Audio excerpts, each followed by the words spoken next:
On the morning of September 8, 1900, Isaac Klein, chief of Galveston's Weather Bureau, walked door to door along the beach, warning families to move to higher ground. His office in Washington had sent explicit orders. Do not issue evacuation warnings. The storm is not dangerous. Klein ignored them. By nightfall, between 6,000 and 12,000 people were dead. It remains the deadliest natural disaster in American history. You're listening to the Unlit Room.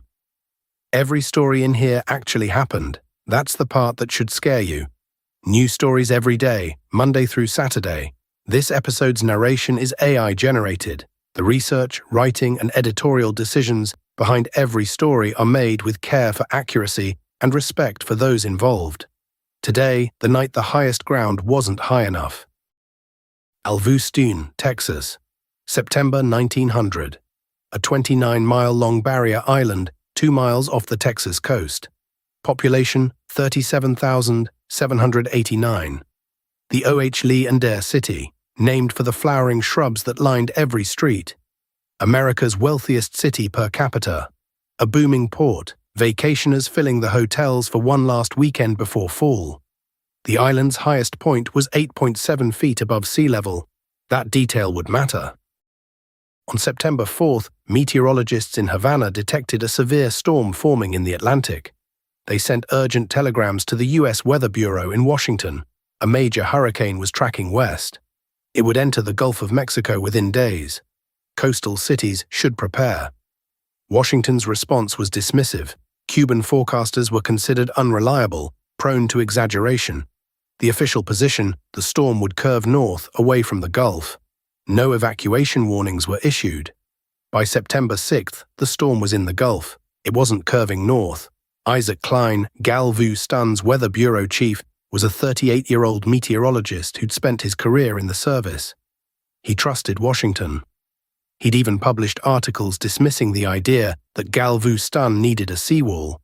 The island's natural geography, he wrote, made destructive storms impossible.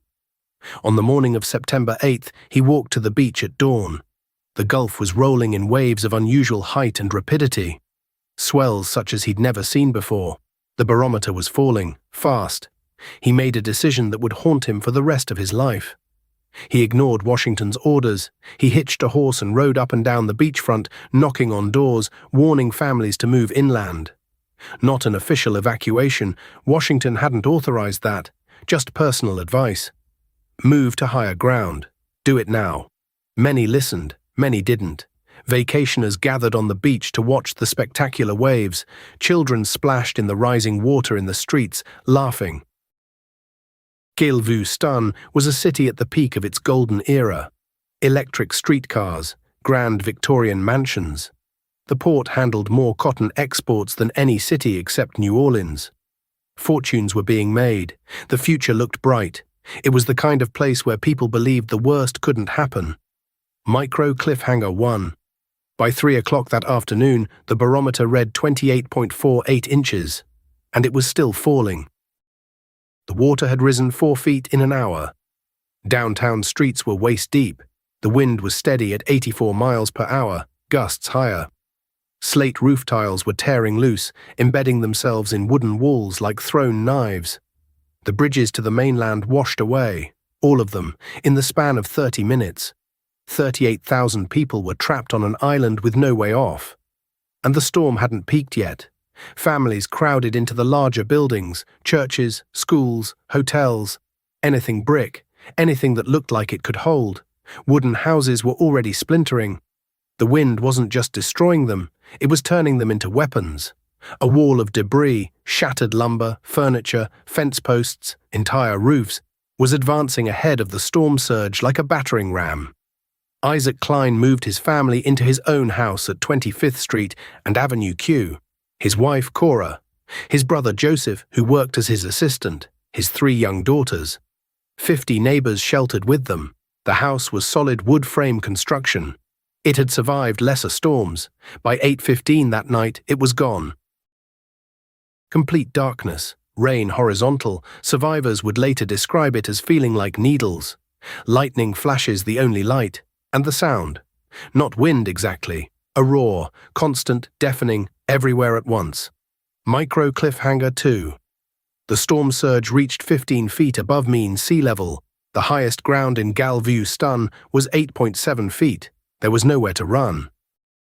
Isaac Klein's house disintegrated beneath him. One moment he was standing in the second-floor hallway.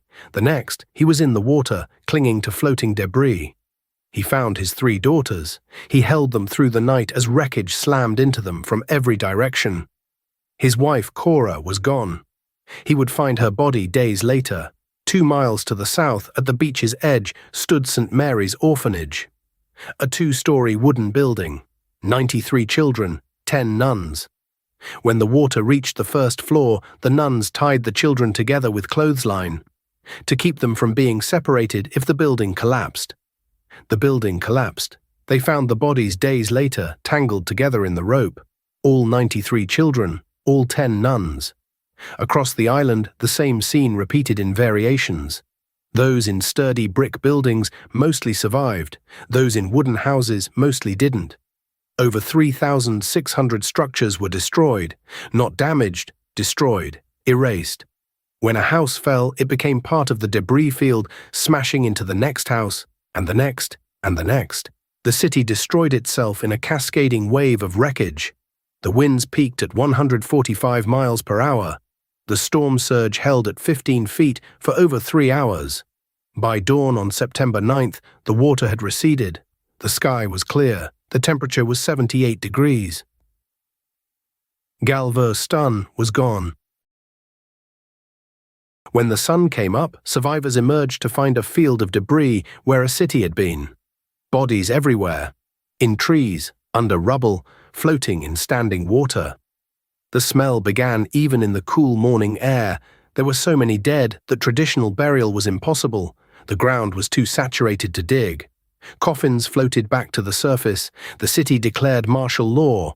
Armed guards forced work details to drag bodies to the beach and burn them in massive pyres. The fires burned for weeks. Official count, 8,000 dead. But that was based on known residents, migrant workers, vacationers, transients. The real number was likely higher. Some historians put it at 12,000. Clara Barton arrived with the Red Cross. She was 78 years old. It would be her final major disaster response. She stayed for months. Isaac Klein survived. His 3 daughters survived. His brother Joseph survived. His wife did not. He was transferred to New Orleans in 1901. He continued his career with the Weather Bureau for 24 more years. He published articles and a book about the hurricane. His position, it had been unpredictable, unstoppable, a freak event no one could have foreseen. But Cuban meteorologists had warned Washington days before the storm arrived. Other regional forecasters had issued alerts. The bridges were intact on the morning of September 7th. An evacuation order then could have saved thousands. Klein never publicly acknowledged that. He died in 1945 at age 86. He was buried in Galveston, the city he'd warned too late to save. Between 1902 and 1904, engineers raised the entire city of Galveston 17 feet. They built a 10-mile-long, 17-foot-high concrete seawall. It cost $7 million, equivalent to over $200 million today. It was an engineering marvel, a monument to human determination, and an admission. The first 8,000 didn't have to die. In the 126 years since that September night, America has faced Katrina, Harvey, Andrew, Irma, Sandy, every hurricane you can name. Some stronger, some wider, some more expensive, none deadlier. When the water came for Galveston, the highest ground was 9 feet. The water was 15, and there was nowhere left to go. If this one kept you up tonight, good. New stories every day, Monday through Saturday. Subscribe so the next one finds you. Follow the Unlit Room wherever you listen. Tell a friend who can't sleep. Full story on the main channel. Follow if you're wide awake. That was the Unlit Room. See you in the dark.